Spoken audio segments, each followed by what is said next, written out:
faut non pas apporter une recette toute faite, mais apporter du discernement, proposer pas un choix, mais des choix, parce que son choix à soi, ben, c'est peut-être pas le choix de tout le monde, donc il faut aller voir de côté. Hein.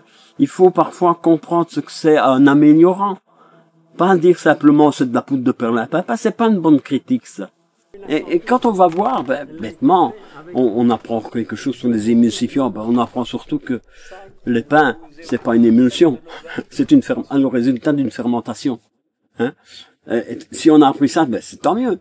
Hein. On sait que, mais chacun peut avoir l'identité d'un pain, mais le pain qui est une émulsion, comme que je suis un peu critique dessus, c'est le genre de pain que tu t'assieds dessus, ça reprend sa forme. Hein, tu sais, il y a eu des gens qui disaient, quand on en a la levure dans l'atelier, eh bien, ça contamine le levain. Ben, c'est pas vrai, pas forcément. Donc, on a vu, en faisant des enquêtes, hein, avec les scientifiques et tout ça, qui en avaient déjà publié et tout, que ben, le levain, c'est quelque chose de très stable. Et c'est ces fameuses levures qui sont étudiées pour aller produire le maximum de gaz carbonique, donc les bulles de la mie, en un minimum de temps, celles-là sont fragiles. Et tous les avantages nutritionnels du levain sont exceptionnels. On en a découvert toujours plus, quoi. On est tous en quête de sens.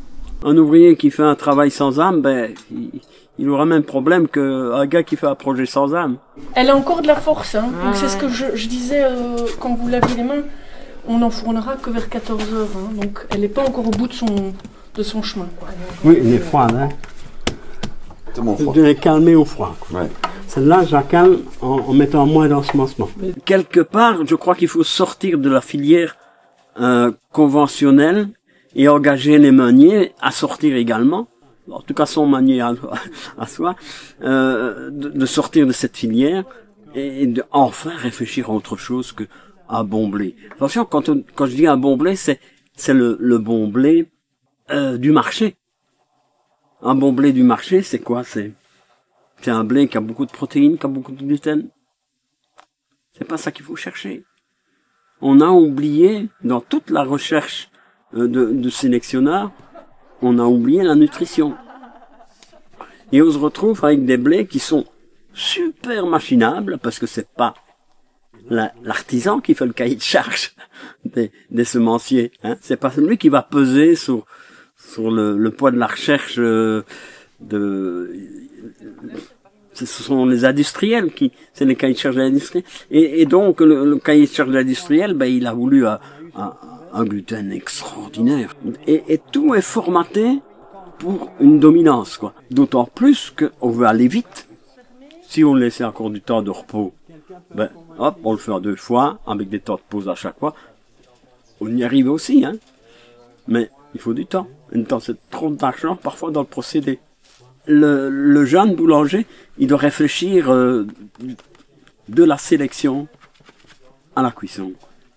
Et il ne saura pas cultiver toujours tout lui-même. Il y a des paysans boulangers, mais ils planifient 2 fois la semaine, pas plus, parce qu'ils doivent s'occuper du champ, ils doivent s'occuper parfois d'aller moudre, parce qu'ils vont moudre eux-mêmes, mais ça peut se faire tout seul une fois qu'on a démarré le moulin.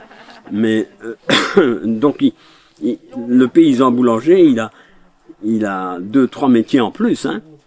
S'il sélectionne lui-même les graines, ben, il a le métier de réfléchir à comment mettre en terre des mélanges qui conviennent.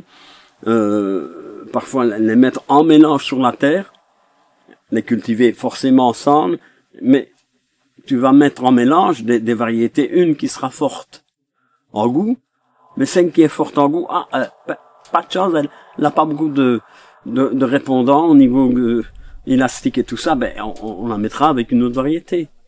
Hein. Donc et il faut encore calculer beaucoup de choses là-dessus. Donc ça c'est plutôt un métier sélectionnant, un métier d'agriculteur. J'ai pas besoin d'expliquer. Il faut connaître sa terre, il faut avoir un dialogue avec sa terre pratiquement. Donc et les agriculteurs descendent un peu trop rarement du tracteur pour le moment. Hein.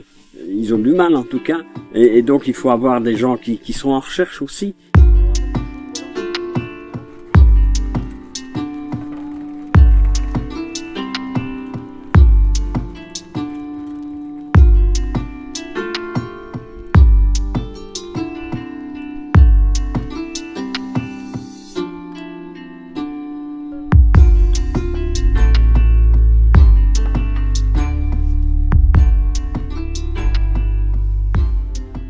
le métier de la mouture, ben, il peut se faire avec des petits moulins qui se vendent de plus en plus.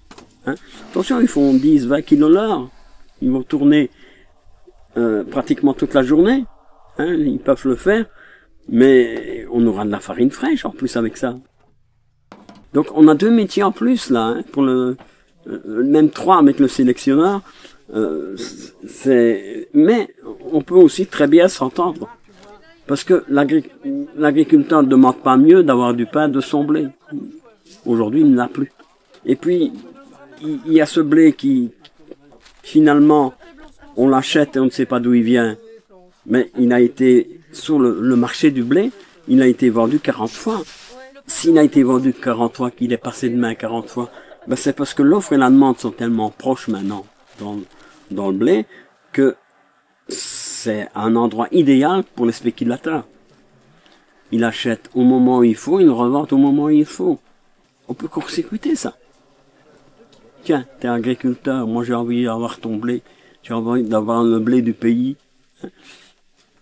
Et là, on évite toutes ces spéculations, quoi. Hein? On évite plus que ça même, parce que le marché s'est trop internationalisé. J'aime pas dire ça de gaieté de cœur, mais la France a 50% du blé qui part à l'export. Il y a des pays comme l'Australie et le Canada qui ont 75% qui part à l'export. Mais ce blé-là, il va quelque part. Où va-t-il? Ben, il va aller se proposer aux pays émergents, si on veut, en tout cas en développement parfois, et on leur dit, tiens, mais ce blé-là qu'on achète sur le marché, il coûte moins cher, parce que on le produit en grande quantité. Ce sont des blés où il faut avoir une mécanisation suffisante. Ce sont des blés qui profitent d'un tas d'achats d'intrants. Donc les intrants, c'est les pesticides, c'est les engrais azotés, donc le nitrate et tout ça, ça pollue les nappes phréatiques, même les engrais polluent. Hein. Il faut pas croire qu'il y a que les pesticides qui polluent, quoi. Et donc on essaye de sortir de ça. Donc là, c'est les grains concassés avec de l'eau. De l'eau à 100%, si tu veux. Ce mélange, c'est tout simple. Hein. Et qu'est-ce qui va se passer? Ben, avec la chaleur de l'eau, le seigle va prendre, ouais, bon, le grain concassé ici va prendre de l'eau et il va gélifier. En tout cas, on court-circuite toute cette histoire de spéculation. On court-circuite aussi parce que il faut savoir que ce blé qu'on va vendre, par exemple, dans le Maghreb, il s'est vendu par l'intermédiaire de prêts donnés par la Banque mondiale ou le FMI, et la Banque mondiale et la FMI donnaient des conditions aux prêts. Ils disaient, attention, on veut bien vous donner un prêt pour acheter tout ce blé, mais vous ne devez ne plus mettre des subsides à vos agriculteurs. Après, on s'étonne qu'ils traversent la mer parce qu'ils n'ont plus de travail. Donc ça aussi, on essaye de réguler. Et ça aussi, finalement, ça fait partie de poids qu'il faut faire vivre à l'avenir. Et donc, c'est une grosse démarche. Hein. Ce conseil sur l'énergie aussi qu'on emploie pour le four, hein, de parfois plus mutualiser cet outil four pour ne pas avoir des fours qui refroidissent trop, qu'il faut réchauffer trop, hein, de pouvoir utiliser des déchets de bois. Parce que dans l'industrie du bois, ben, il y a le bois d'œuvre, il fait 60% au maximum, et il y a 40% de déchets. Bon, bien sûr, on fait du papier avec, on fait des panneaux avec, et il y a maintenant les pellets et tout ça, donc il y a beaucoup de secteurs qui s'intéressent au bois, aux déchets de bois, mais il faut que ce soit du déchet de bois, il ne faut pas aller abattre des bois pour faire des pellets, quoi, par exemple. Hein. Donc là, il y a des réflexions à avoir, parce que sur l'énergie, c'est pas du tout évident. Parce que le four, par exemple, est un investissement important. Mais il y a des choses qui se mettent en route, mais il faut les faire beaucoup maturer.